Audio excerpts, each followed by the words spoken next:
Hello there guys, welcome to one of my videos. Gonna be giving you an update on some more transfer news.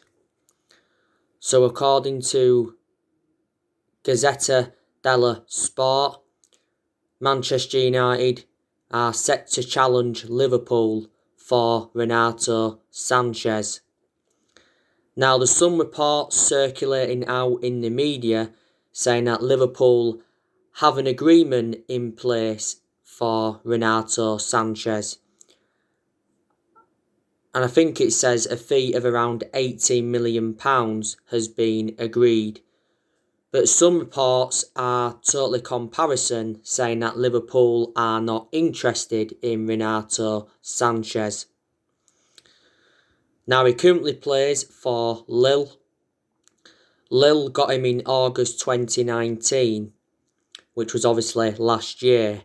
Lille paid around £25 million for him, and he did sign a 5-year contract, and he's been outstanding for Lille. Before he was at Lille, he had a loan spell with Swansea. He was very inconsistent there. Obviously played for Bayern Munich before, enjoyed a few years there. And before Bayern Munich, he was at Benfica. Renato Sanches is the age of 23, so he is still very young. He is a midfielder and he is very versatile. So would you take him at Manchester United? Liverpool are obviously seeing him as a replacement for Wijnaldum, because Wijnaldum's contract is up next summer. So that's the breaking news on him. Now, earlier on today, I give you the news on Caicedo. Reports from Ecuador have said that Manchester United have agreed a deal to sign Caicedo.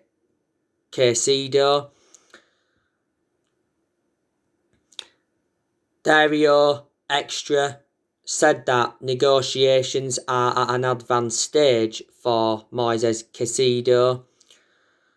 He plays for Independiente del Valle. They want around 5.5 million plus add-ons, and they do want a 20% sell-on clause. He's already revealed as the player that his favourite club is Manchester United. He played for Ecuador in their 4-2 win against Uruguay back in October, and he actually scored in that game. He is only the age of 19 and he is a defensive midfielder. So hopefully Man United can sign him in the January transfer window. Now I want to delve into some news on Jadon Sancho.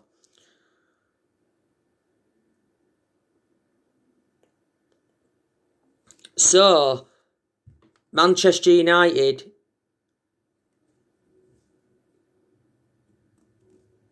could sign Jadon Sancho in January.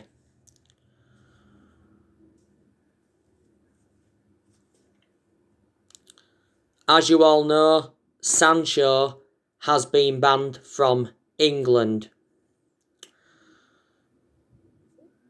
He was our number one priority target during the summer transfer window. Borussia Dortmund wanted £108 million. We was not willing to meet that valuation, so that's the main reason why we didn't get him.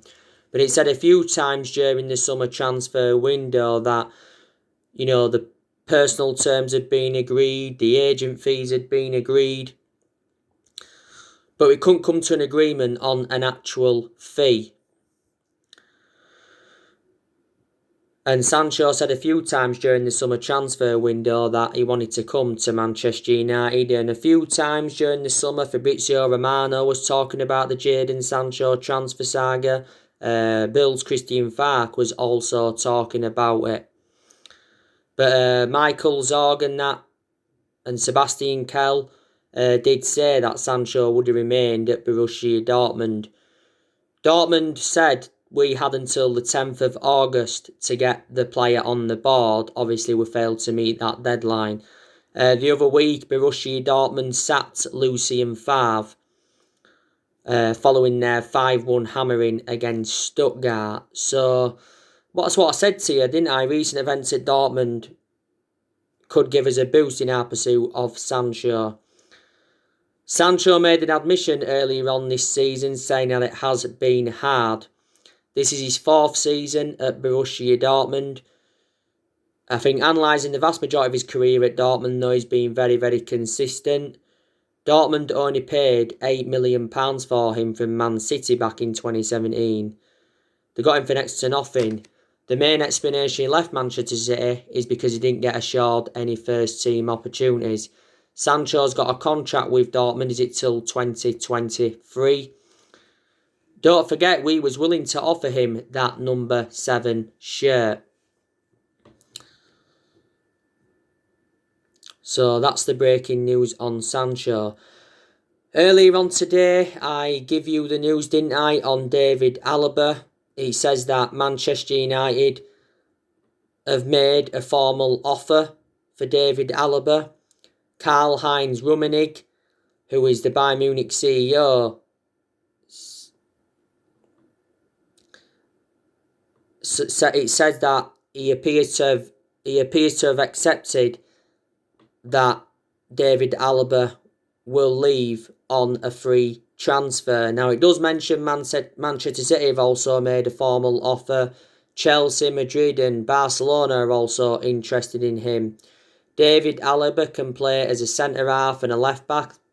That's what he predominantly is. But before, he's been deployed as a central midfielder and he's played on the left wing and the right wing. He's been at Bayern Munich now for quite a while. He's made over 400 appearances for them in all competitions and he's won 20 major honours. So there you go. So it is very, very good that we are making plans for next year. Manchester United could make around 3 or 4 signings next year, maybe even more. Solskjaer does deserve more backing at the football club. Because during the summer transfer window, he wasn't backed enough, Ollie. The board haven't backed any of the managers that we've had since Ferguson left, and this is one of the main reasons why they've been one of the biggest problems at the club for several years. Ed Woodward, though, has come out several times to support Ollie, despite the fact that we enjoyed a poor start to the season, and despite us getting knocked out of the Champions League.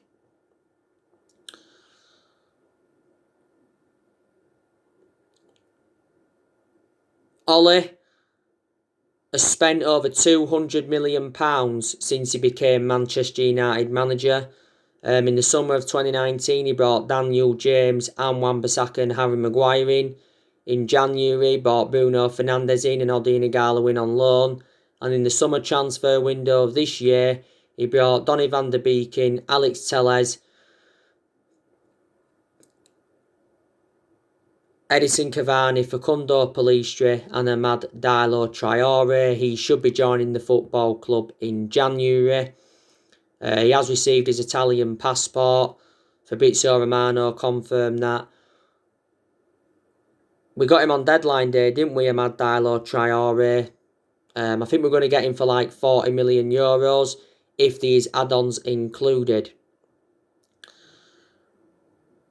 We're obviously going to focus on the outgoings next year as well as the incomings because there's still deadwood at the football club that we do need to get rid of.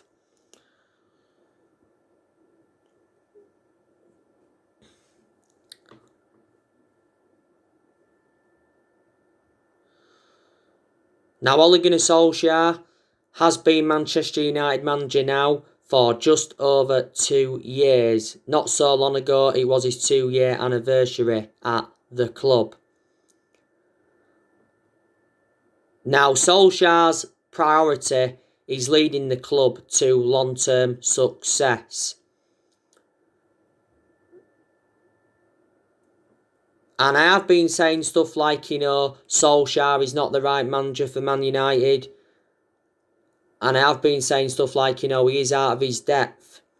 But now there's Manchester United fans that are starting to change their perception on Solskjaer. He hasn't got that proven pedigree as a manager. His decision making does concern me because in a lot of his games at Manchester United, he has got it wrong, and obviously reflects on that, it's cost us games. But on the other hand, there's games where he's showed tactical flexibility. Ole has managed over 100 games as Manchester United manager in all competitions. He has got a contract with us until 2022. Now, obviously, he's not under pressure now because we have been in a good vein of form recently. We are unbeaten in our last 7 matches, is it? We've been exceptional away from home. When we beat Sheffield United last Thursday, we became the first team to win 6 successive away games after conceding first in a single Premier League season. And we've won our last 10 away games in a row in the Premier League. We've won 2 games at Old Trafford in the Premier League this season. That 6-2 win against Leeds was our biggest win this season. Well, obviously we've got to start winning more home games though.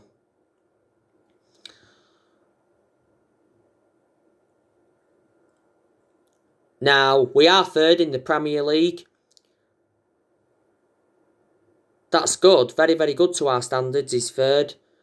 We have got a game in hand as well. Solskjaer said a few times this season that Manchester United can win the Premier League. And I said to you on one of my videos I did recently, 21 is coming. I don't see us winning the league this season. I'm not going to fully disregard it though, but I don't see it happening. I think maybe next season we could win it, or maybe the season after. Roy Keane says that Manchester United can challenge for the Premier League title. Obviously, he came out and said that over the past few months we have been criticised, particularly over our home form, and Roy Keane obviously has criticised our defenders and our goalkeeper.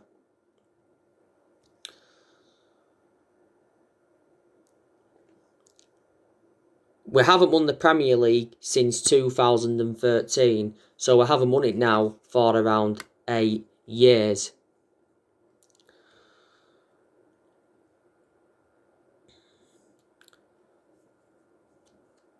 But I think our squad is definitely good enough for a top 4 finish, maybe a top 3 finish, and I'm hoping Manchester United can win a trophy this season. Solskjaer has challenged our players to learn how to win trophies. If we can finish in the top 4 this season, if we can win a trophy, I think that would represent a very good season for Man United. Then that would give us something to build on. We've not won a trophy yet under Ole, and that's not good. We haven't won a trophy for almost 4 years. Ole did well last season in his first full season. He got us 3rd place. He got us qualification for the Champions League, and he also guided us to 3 semi-finals. We're enjoying a good period at the moment. Don't forget, we went on a 19-game unbeaten run in all competitions last season. I think we was 14 unbeaten in the Premier League until Palace had beaten us on the opening day of this season.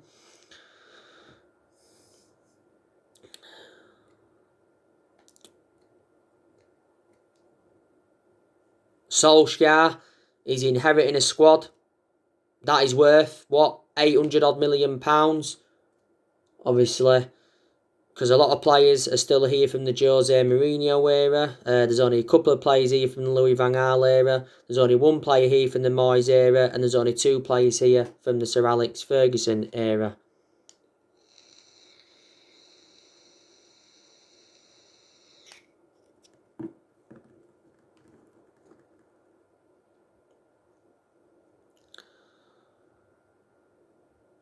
Like I've said to you time and time again, in the last 8 years we have been playing catch up. Obviously we have made mistakes in the last 7 years or so. This is one of the main reasons why we've been inconsistent. Obviously we sacked 3 managers since Ferguson left. You know, we sacked David Moyes after 8.5 months. He was never the right man for Man United. You know, Ferguson was at the fault for ever recommending him in. Under the David Moyes era, we've finished 7th. That's the lowest we've finished in the Premier League era, by the way. Louis van Gaal, we sacked him after 2 years, despite him winning the FA Cup. Don't forget, by the way, Louis van Gaal recently slammed Ole Gunnar Solskjaer and his tactics, and he did mention that his connection with the club has actually saved his job at Man United, and he mentioned that we played like servants in the 0-0 draw with Man City. And we sacked Jose Mourinho after 2.5 years, despite him winning the Europa League, the League Cup and the Community Shield in his first season. I'll give you a few of the reasons why it didn't work out under Mourinho, because obviously Mourinho had bad disputes with the board.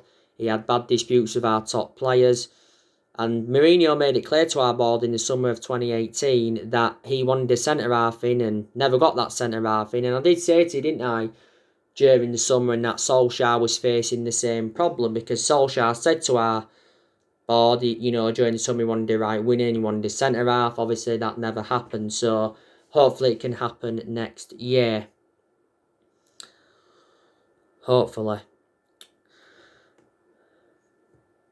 But I certainly think we can get back being a competitive elite level football club, and I think we can be up there with Liverpool. I really, really do. Obviously, Liverpool are strides ahead of us at the moment. No manager at Man United will replicate Ferguson's legacy or last as long as Ferguson did. We know that. In the last 3 years or so, we've been in the process of trying to get a director of footballing, because I think that's one of the structural changes that we need at the football club. And plus, if we got a director of football in, then Ole would get more backing at Man United. There's obviously been talks of Mauricio Pochettino coming in a few times. Massimiliano Allegri, he's been on our agenda. Julian Nagelsmann, a few weeks ago, was on our agenda. Reports from Germany said that we was in for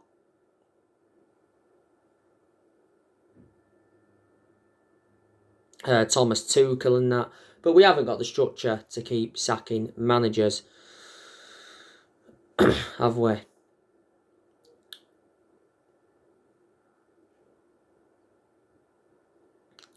Now, like I said to you, there's players at Manchester United that have impressed me this season.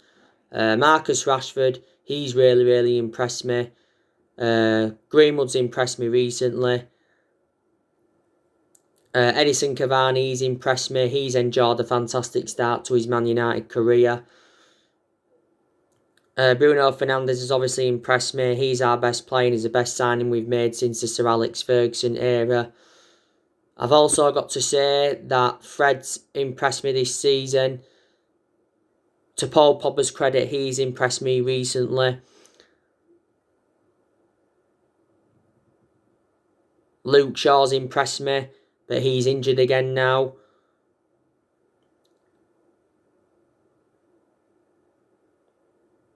Alex Telles, I think he's enjoyed a fantastic start to his Man United career. Maguire, he's impressed me in games this season. Lindelof's impressed me in a few. And Wan-Bissaka, he's also been very impressive.